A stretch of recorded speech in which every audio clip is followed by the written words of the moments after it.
Thanks for joining us for today's episode of The Capitalist Investor. I'm Mark Tepper, as always, joined by the one, the only Diamond Hands, Derek Gabrielson. What's up? What's up, Mark? How you doing, man? I'm good, dude. Good. So we got kind of a fun show topic put together for today. Yep. And I added one. So Okay. This is going to be the 6 things you need to consider when hiring a financial advisor. Yep. All right. So what we're going to do is we're just going to kind of go through. You pulled the first 5 of these from a Forbes article. So we'll kind of chat about how we feel about that as we go through it. And I added one at the end, which I really think is a question that every single prospective client needs to ask of any financial advisor they're considering working with. Right. All right.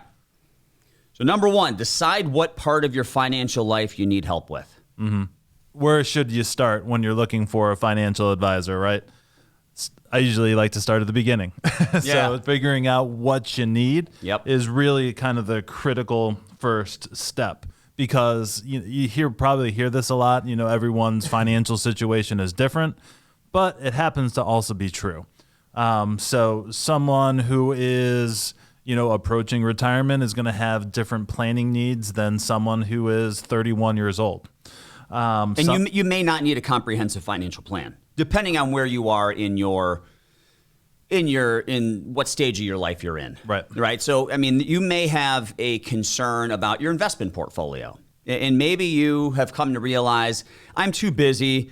I want to enjoy my life, my kids, my grandkids, whoever it may be. The last thing I want to do is sit in front of CNBC and Fox Business all day long and try to manage my own portfolio. Yep. Right. And if you make a decision that the only thing that you need help with is your investments, why would you go to a firm that specializes in estate planning? Exactly. Right? Exactly right. You would not want to do that. Yeah. So, square peg, round hole kind of deal. So you want to make sure that you identify where you need help. And you may need help in a few different areas. And I think the best thing to do, D, is to prioritize those areas, right? So number 1 might be investments. Number 2 might be, I want to know what my number is. How much do I need to save so that I can retire?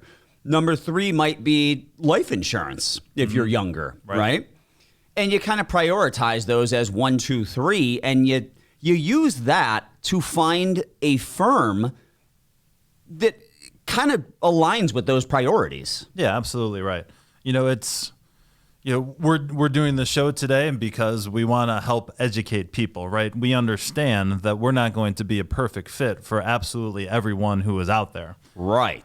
So, we're understanding that from our perspective as a business. We're trying to help the consumers, the people who are out there looking for an advisor, to kind of hone in on that advisor that will be right for them. God, that was awesome. So you just teed this up for me. Wasn't even thinking about this, but I'm going to go into it. As you are interviewing financial advisors, to kind of piggyback off what you just said, D, a good financial advisor is going to be asking a series of questions to qualify and or disqualify you, right? Because we don't work with everyone. Not everyone's the right fit for us. So if you're sitting across the table from a financial advisor you're considering working with, and they're just selling you on how great they are, and they're not trying to figure out if you're the right fit for them, if they can have a big impact on you and what you're looking for, you're sitting at the wrong table. So it works both ways, and a good meeting with a financial advisor you're interviewing will work both ways. There will be questions and qualifying and disqualifying going both ways. Absolutely. And it's funny you mentioned that, because I was talking with someone just last week, and I kind of, alluded to that fact, right? Hey, I'm basically, I'm not here to try to sell you a bunch of stuff. I'm here to try to learn about your situation, because I might not be the guy. That's basically kind of what I said. And they were almost kind of shocked that, that I said that, right? Because it's not, the normal sales process, right? Right. So it's because the firms that, in my opinion, you kind of want to work with, they would operate like that. They're not trying to gather as many clients as they possibly can, because they know that's not going to be good for them or the client long term. Exactly. Yep. All right, so moving on to number 2, learn about the different types of financial advisors. So essentially, how are they paid? Right. Are you a fiduciary? Things like that. Because we know there's different ways advisors can be paid. They can be fee-only advisors, which is basically you pay them a flat fee. Right. Now, you might pay them $5,000 a year, or whatever it is they charge. You might pay them just a one-time financial planning fee and then never talk to them again. And that could be $5,000, $10,000. It all depends on how sophisticated the plan is. Right. So there's the flat fee financial advisor. There is the commission-based financial advisor, which, I don't think a lot of people are very fond of anymore. Yeah, I agree. Because your interests aren't always aligned with their interests. They're selling you a product and making a commission from it. And then there's, the financial advisors like us that are more asset under management fee-based, right? So, typically all of our services are included in our AUM fee, whether that's 1% or 2% or 0.5%, whatever that fee is, depending on the firm you're talking to, our interests are aligned. If we grow our clients' portfolio, we get paid more. Right. If we lose our clients' money, it takes food off our table too, right? So we have a vested interest in growing, but also protecting that portfolio. Right. But, Dee, let's talk briefly about being a fiduciary, right? Because that's a buzzword that I really can't believe people are using it anymore. Like I heard a Ken Fisher commercial where they're talking about that. I thought by now everyone would know what a fiduciary is, but maybe they don't. Yep. So why don't you kind of walk our listeners through what a fiduciary is? Yeah. So the easiest way to describe what a fiduciary is they need to act in the best interest of their client. So all the time. At all times, exactly right. So Mark and I, we can't do something that is going to be really great for us, but just okay for the client, right? It needs to be the top of the list, the very best options for the client at all times. Yep. So that obviously is something that it wasn't always like that, which is kind of shocking to think about. But, as we sit here today, the industry has definitely moved a lot more towards that type of business model versus kind of the commission-based selling of products, typically, mutual funds, loaded mutual funds, and variable annuities. Those are the big ones. Yep. So a lot of those structured notes fall in that category. Some of those private REITs from back in the day. I remember back in like 2009, 2010, I had some new clients that came to us from other firms who were stuck in some private REITs that were completely illiquid, and if they wanted to get out, they were only able to get like 30 or 40 cents on the dollar. Right. Very, very high in commissions for the person that sold it to them, but they really didn't work out well for the clients. And a lot of those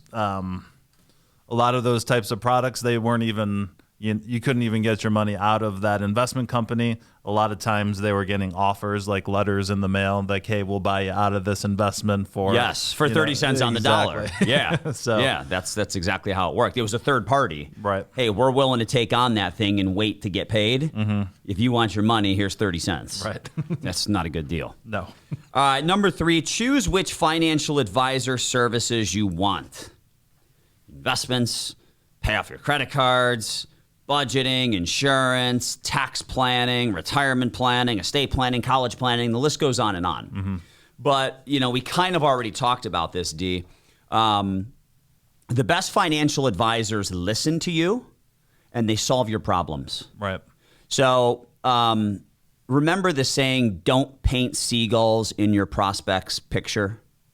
I do not remember that. But I like it. I guess you didn't show up for Sandler training for 2 straight days.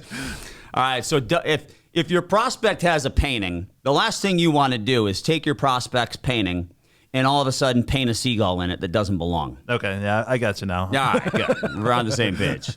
To relate that back to working with a financial advisor, if you are sitting across the table from a financial advisor and you are talking about how, you can't sleep at night with your investment portfolio. These are, and all of your concerns are surrounding the management of your investment portfolio.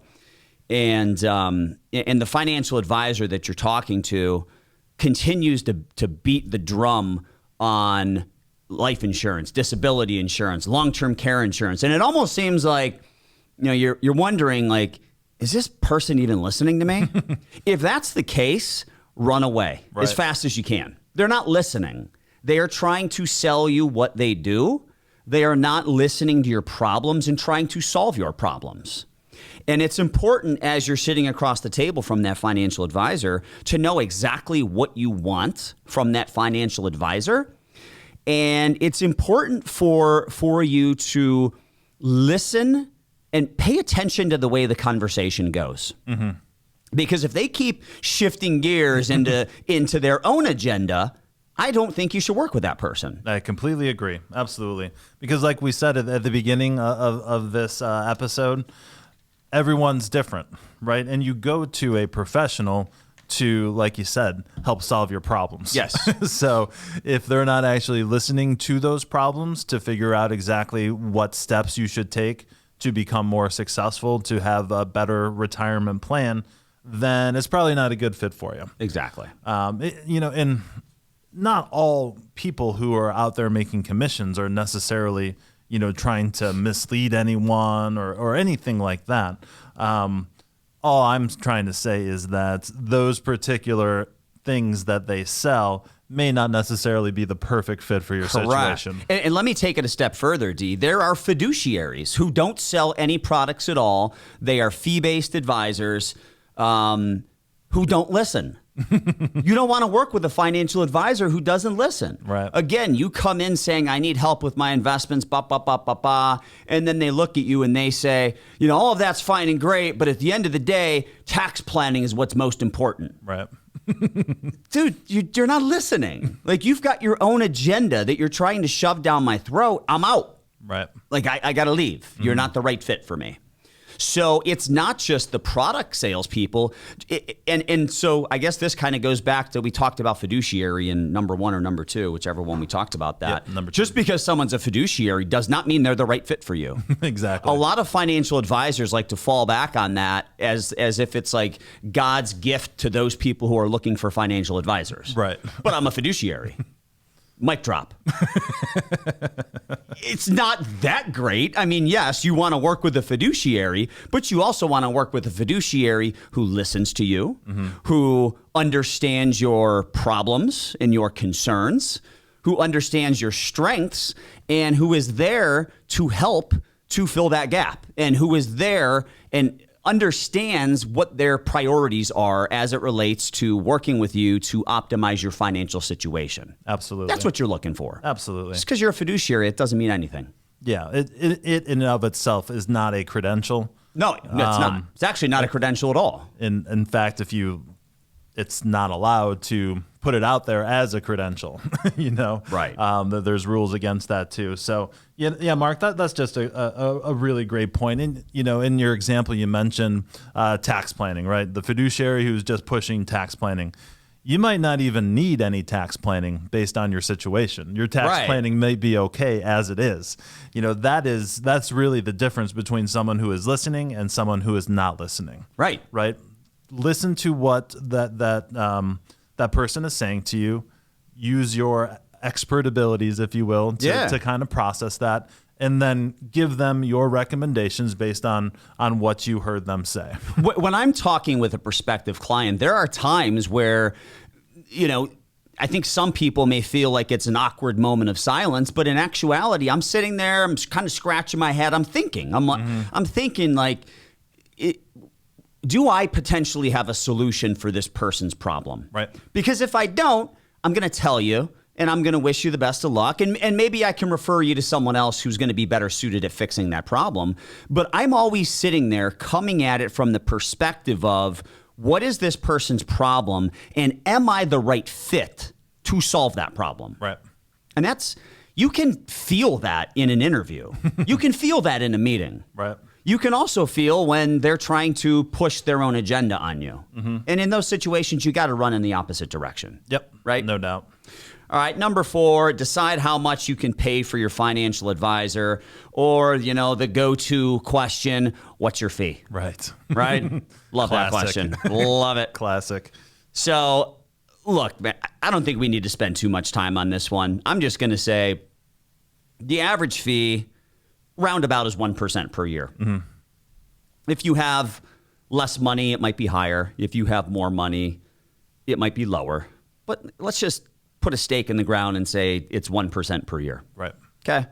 I don't know how many more questions you need to ask beyond that. Right. I mean, if it's somewhere around 1%, okay, these guys are in the ballpark.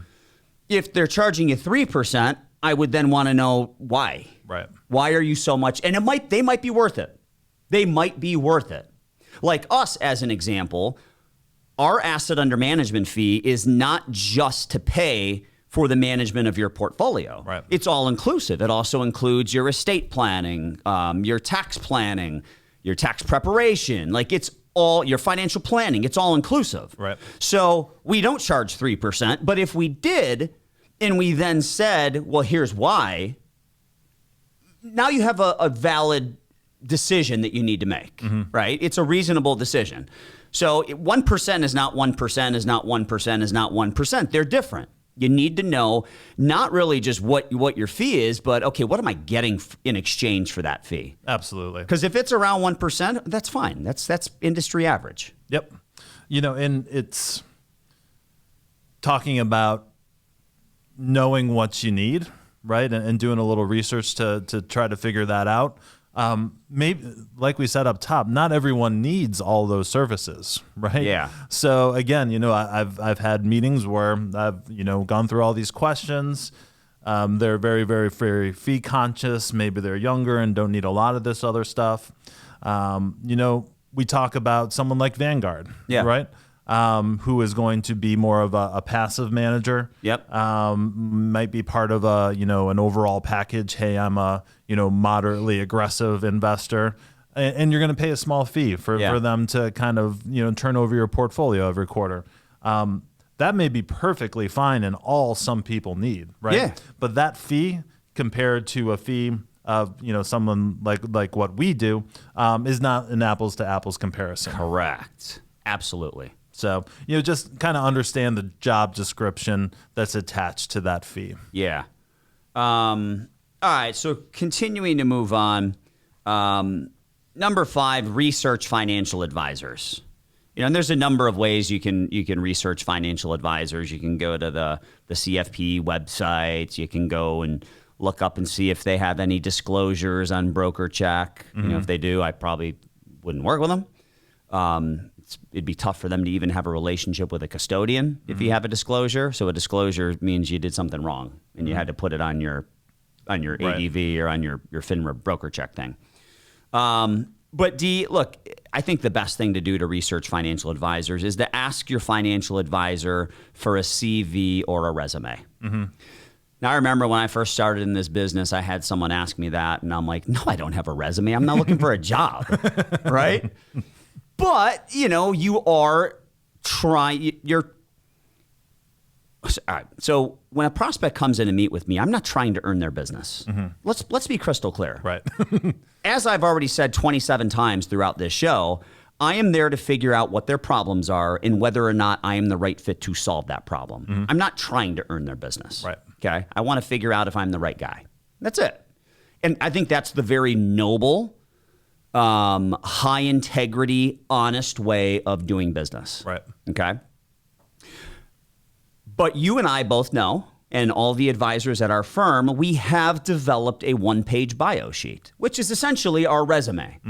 Now, it looks a hell of a lot prettier than a resume. We didn't do it in Microsoft Word. Right. It's not a bunch of text. Clip art. We got pictures and graphics. Like it's pretty cool. But it basically walks the prospect through who we are, where we came from, and what we've done. Right. Right. Where did we go to school? What associations do we belong to? Have we appeared on Fox Business and CNBC? Have we contributed to Forbes and Kiplinger's and Money Magazine? That to me is that's a great starting point to ask your potential financial advisor for a CV or a resume. Yep. Now ours just happens to be pretty. But that's exactly what it is, dude. It's a resume, right? And it's a talking point, right? It gives us the ability to present that to a prospective client and just kind of walk them through the story of us, who we are, and why we do what we do, right? Which kind of leads to, another thing that I think is great to find out. And that's the question of, financial advisor, what's your story? How'd you get into this business, or why are you in this business? That's a great question that you should want to hear the answer to. Right. I just kind of fell into it because it paid more than the other career options I was choosing. Bad answer. Probably not the best. Cross that dude off the list, right? Like, why? Why did you get into this business? Well, I'm competitive, or I didn't have a lot of money growing up and I saw what it was like to not have money growing up, and I wanted to make sure that, my kids were better off and my clients were better off. There's got to be a reason. There's got to be a why, And I think as you're asking for that resume or CV, the appropriate question is that, why are you in this business? Yep, for sure. And, that's brings me to another point I wanted to fit in here.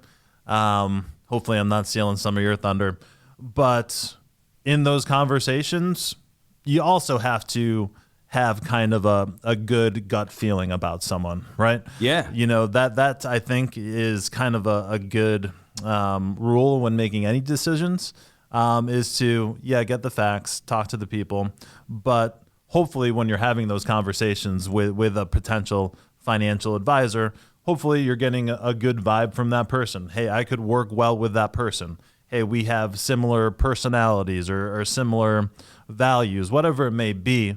If you only might want to make the decision once if you can possibly help it. So, being able to picture yourself working with that person long term, I think is also an important step, an important thing to check off the list, if you will. I agree. All right, so I said 6. I think we're going to bump this up to 7 because I just came up with another one. So, all right, so we're up to 7. So number 6, make sure they answer your questions directly.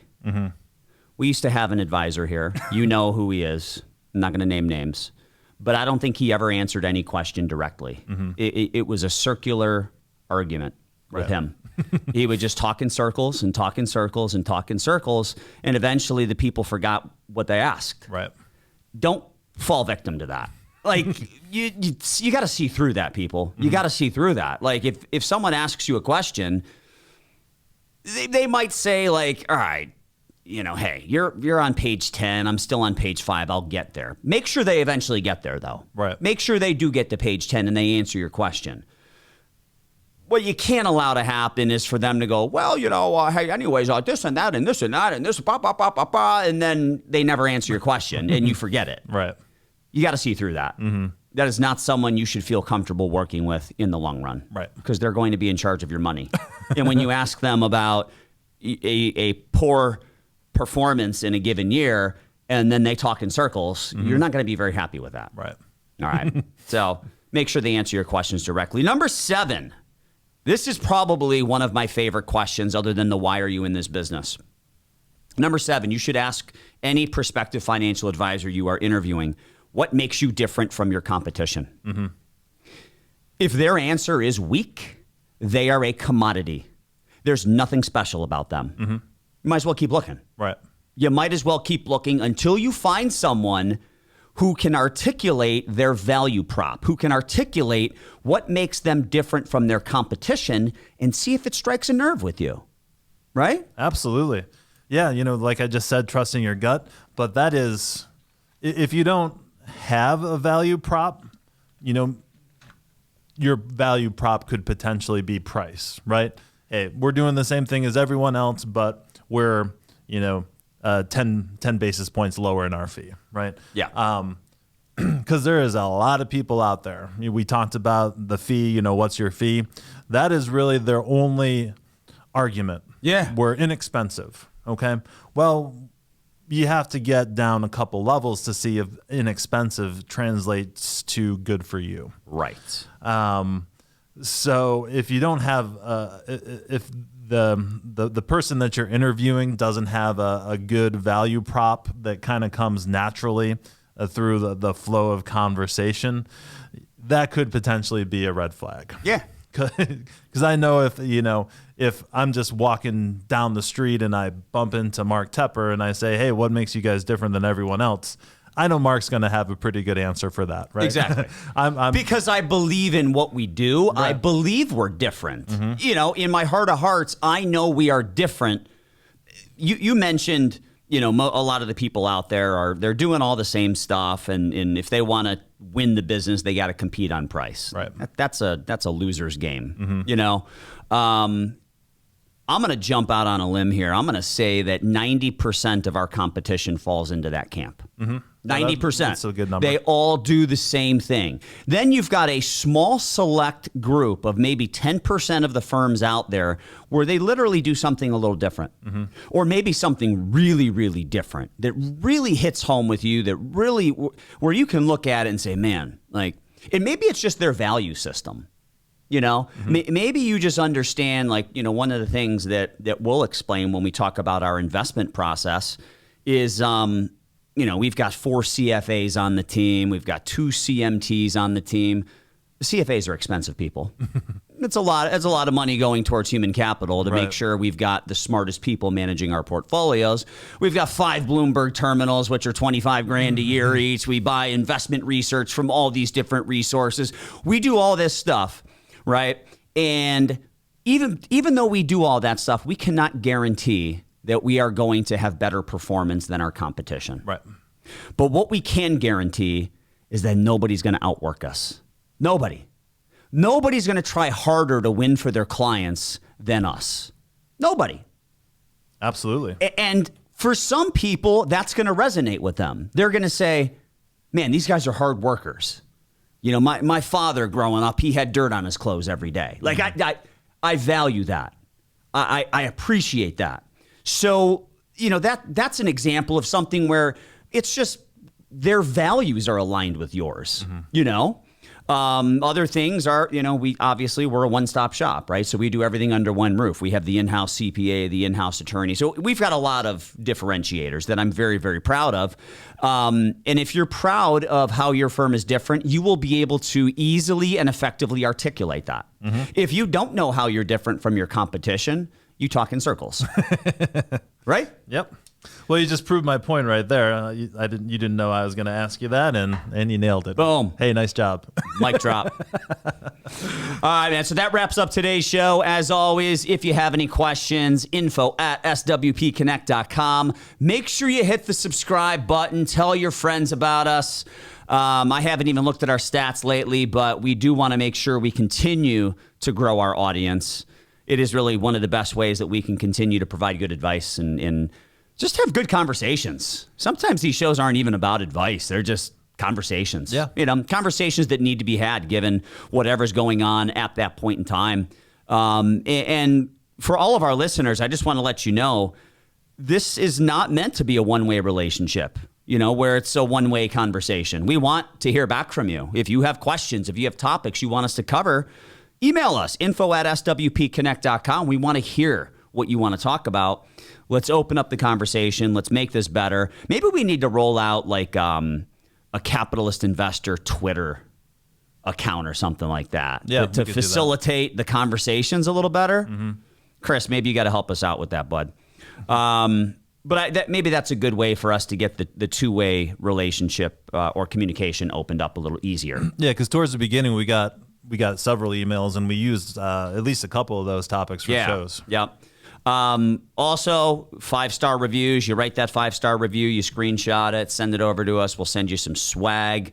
We're in the process right now, D. We're getting some polo shirts. So I know they're not as awesome as the Nike hoodies. We will bring the Nike hoodies back in the fall, but it is it's not fall right now. Although who knows when this will be released? Maybe it will be fall. Maybe we will have the hoodies. But in any event, send us a screenshot and we'll let you know what swag we have at that point in time, and we'll send you the coolest stuff we got. Yep. All right, as always, thanks for listening. Talk to you next week. The opinions expressed in the podcast are for general informational purposes only and are not intended to provide specific advice or recommendations for any investment, legal, financial, or tax strategy. It is only intended to provide education about the financial industry. Please consult a qualified professional about your individual needs.